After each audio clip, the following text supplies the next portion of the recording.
Bienvenue sur l'Argus.fr, vedette du salon Rétromobile en février dernier. La R5 est de nouveau sous le feu des projecteurs, ici au concours d'élégance de Chantilly et dans quelques jours au Mondial de l'Automobile de Paris. Pour fêter dignement le 50e anniversaire de son iconique citadine, le constructeur a décidé une nouvelle fois de développer un concept car. Je vous présente la Turbo 3E.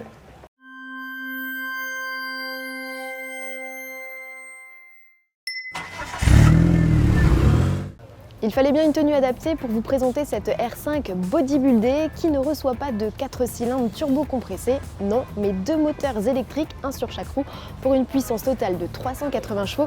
C'est plus qu'une maxi turbo. Elle développe 700 Nm de couple. Alors j'entends déjà les puristes qui me crient sacrilège. Oui, comme Porsche, Renault a utilisé le nom turbo sur une voiture qui n'en a pas. Le nom s'inscrit dans la lignée des Turbo et Turbo 2 et rend hommage à l'exubérante sportive à moteur arrière des années 80. Le véhicule repose sur un châssis tubulaire qui supporte la batterie de 42 kWh. Celle-ci a été installée ici, dans le plancher. Pour une meilleure répartition des masses, il faut dire qu'elle pèse 520 kg, soit un tiers du poids de l'auto. La batterie, comme les trains roulants, ont été développées par Ligier. Renault annonce un chrono de 3 secondes 5 sur le 0 à 100, mais au-delà de ses performances, la R5 Turbo 3E a surtout été pensée pour la glisse. Pourquoi le drift? Eh bien tout simplement pour plaire aux jeunes, puisque cette voiture va notamment être déclinée prochainement dans un jeu vidéo. Alors harnaché dans son baquet, puisque cette voiture roule vraiment, le pilote peut braquer l'angle des roues jusqu'à 50 degrés au maximum. Et ce levier là, eh bien c'est le frein à main pour faire drifter cette R5 Turbo 3E. Face au conducteur, 10 petits écrans avec un affichage pixelisé comme à l'époque. On a même la petite musique d'ambiance dans les jeux vidéo. Vous l'écoutez? Voilà. Et pour démarrer, pour prendre du plaisir, il suffit d'appuyer sur le bouton Free Play au bout de la console. Là encore, une évocation au monde des jeux vidéo.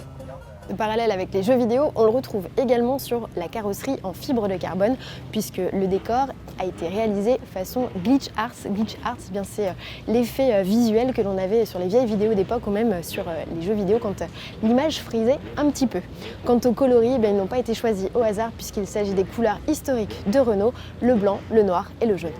Les designers ont également ajouté des vitrages colorés pour voir la vie en rose, disent-ils. Tous les gimmicks des R5 Turbo sont là, projecteur rectangulaire, écope dans les ailes arrière.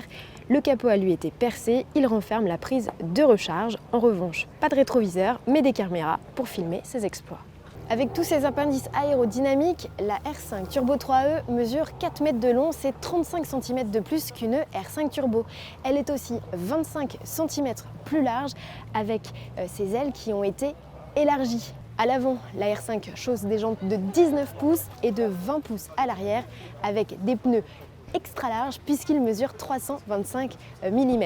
Quant à l'aileron, eh bien, il ne participe pas à augmenter la largeur ni même la hauteur puisqu'elle reste plafonnée à 1,32 m comme la R5 Turbo d'époque. On est en tenue, prêt à l'essayer, Renault n'a plus qu'à nous confier les clés. En attendant, eh bien, je vous invite à venir découvrir cette R5 Turbo 3E à l'occasion du Mondial de l'Automobile de Paris du 18 au 23 octobre où elle sera exposée en compagnie d'un autre concept, la R4. Si vous avez aimé cette vidéo, n'oubliez pas de vous abonner bien sûr à notre chaîne YouTube et à nos différents comptes sur les réseaux sociaux. A bientôt sur l'Argus.fr. Ciao!